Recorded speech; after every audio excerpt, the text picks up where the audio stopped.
안녕하세요. 일신사입니다.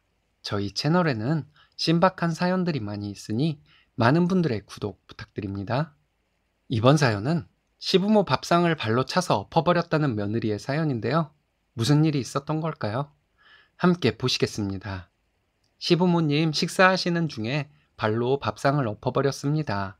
고래고래 소리를 지르고 싶었는데 아이를 안고 있어서 그러지도 못하고 화가 안 풀리네요.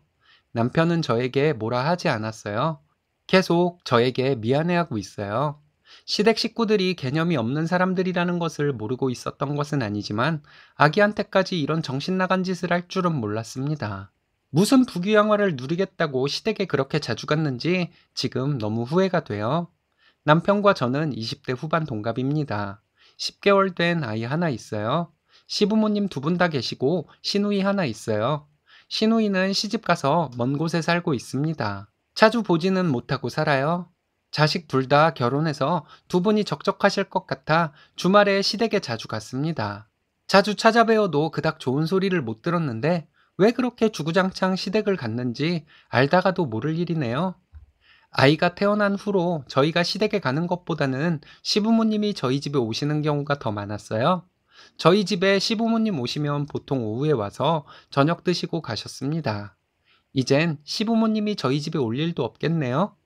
저녁을 차려서 먹기도 했지만 보통 배달을 시켜서 먹는 경우가 더 많았어요. 얼마 전에 시부모님이 왔을 때도 남편이 치킨이 땡긴다고 해서 치킨을 시켰습니다.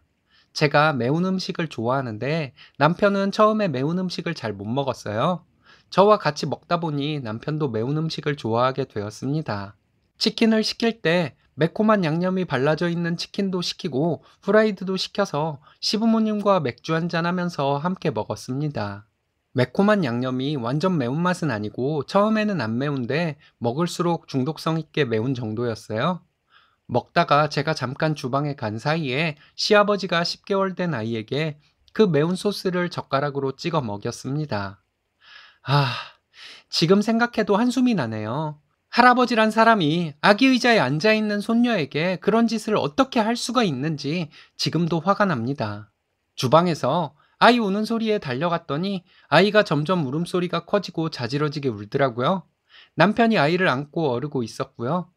놀라서 무슨 일 있었냐고 물었더니 남편이 울상을 지으면서 말을 못하더라고요.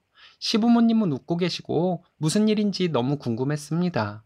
시어머니는 할아버지가 장난친다고 이거 젓가락으로 찍어 먹였다. 괜찮아. 이렇게 말하는데 너무 당황스러웠어요. 시아버지 말로는 아이가 너무 애처롭게 쳐다봐서 귀여운 마음에 장난으로 젓가락에 살짝 묻혀서 먹였대요.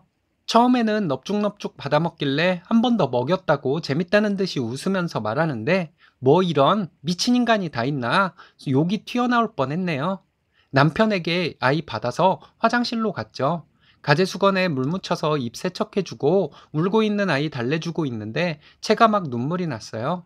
이런 할아버지 두 개 해서 미안하고 한눈 팔다가 너를 보호해주지 못해서 미안한 마음에 펑펑 울게 되었습니다. 제가 울고 있으니까 시아버지는 왜 너까지 우냐고 하면서 장난스럽게 미안하다고 했어요. 내가 사람을 어떻게 할 수도 있겠다는 생각이 태어나서 처음으로 들었습니다. 이 개새끼야 하는 말이 저도 모르게 튀어나올 뻔했어요. 아이는 곧 진정되었는데 한 번 터진 울음이 그치지를 않아서 아이를 방에 데리고 들어와 있었어요. 시아버지는 밖에서 큰 소리로 그 정도 했으면 됐다.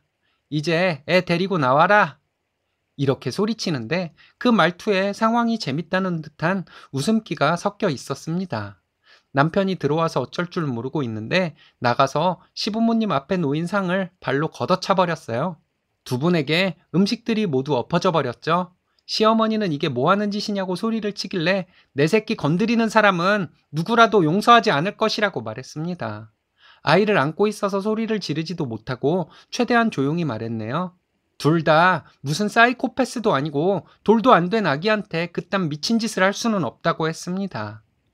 시아버지는 본인이 장난 좀 친 것을 가지고 이런 짓을 할 수가 있냐고 소리를 지르더군요. 캡사이신 원액 파는 것이 있는데 내 앞에서 한 숟가락 드시면 장난인 거 인정하겠다고 시아버지께 말했어요.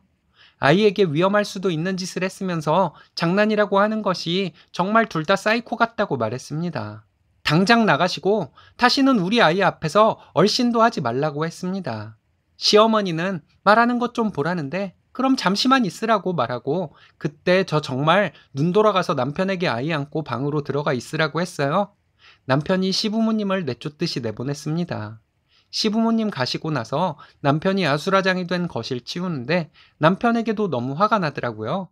시아버지가 그딴 정신 나간 짓을 하는 동안 뭐 하고 있었냐고 했더니 TV 보면서 먹는 것에 집중하느라 못 봤다고 하더라고요.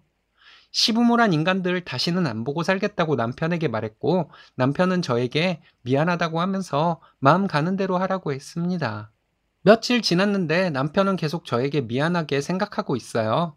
시부모님과 통화를 하는 것 같기는 한데 저에게 무슨 얘기를 했는지 전하지는 않더라고요. 궁금하지도 않고요. 평생 남처럼 지낼 사람들인데 궁금해할 필요도 없다고 생각합니다. 앞으로 시부모님과는 남으로 살 생각입니다. 남편도 동의했고요. 아이를 눈앞에 두고도 보호 못한 남편이 저에게 조금이라도 뭐라고 하면 이혼도 불사할 생각이에요. 참, 정신 나간 사람들 생각보다 많네요. 장난을 칠 것이 없어서 아기를 상대로 그런 장난을 쳐요. 시부모님은 평생 후회할 짓을 왜 했는지 모르겠네요.